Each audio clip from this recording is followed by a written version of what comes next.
Christy Halbert is the chair of the USA Boxing Women's Task Force and secretary of the International Amateur Boxing Association's Women's Commission, and she has been jabbing, bobbing, and weaving for years to try to get women's boxing included in the Olympics. My introduction to boxing was really out of a need. I literally needed $500 to get my car fixed. It was my senior year in college, and I entered this King and Queen of the Hill contest. I figured I could do well because I was so athletic, and in fact I won.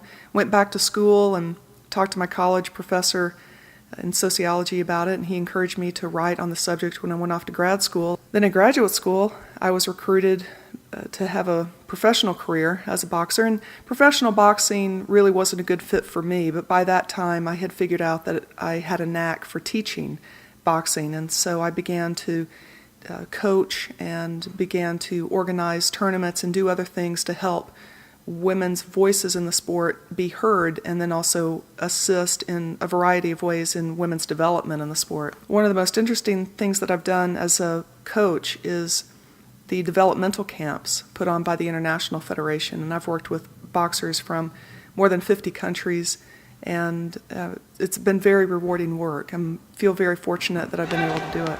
Women's boxing has exploded around the world, so it's very important that no countries get left behind as the development just continues to grow and grow.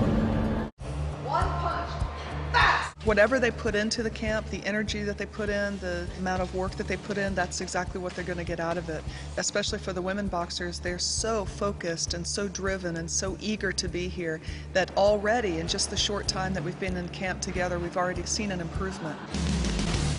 Even back as early as the late 90s, mid to late 90s, I became known as kind of a women's coach, the person who really understood what was going on sociologically with women boxers in the United States, the barriers that they were facing locally, regionally, nationally, internationally. That's a little bit limiting. People don't understand I also work with men as well, but at the same time, I'm proud of the expertise that I have, and one thing that I've tried to consistently do throughout the years is to bring voice to the athletes' concerns, or amplify the voices that they have, so that athletes can speak up for themselves, or if they're afraid to speak up, then I can bring concerns on their behalf, whether it's nationally or internationally. Yes, we came in and I gave some lectures at universities, and we met some people in the city, and then we came to Bauru for the tournament.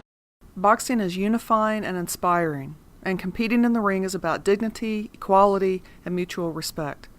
Advocates for women boxing have known this for more than 100 years, and my work wouldn't be possible without the role models and advocates who paved the way for those of us in the sport today. Change occurs because we make it happen. We climb through the ropes and fight for something bigger than ourselves. When women boxers are free to participate in their chosen sport, with full support of their community, the world is a better place.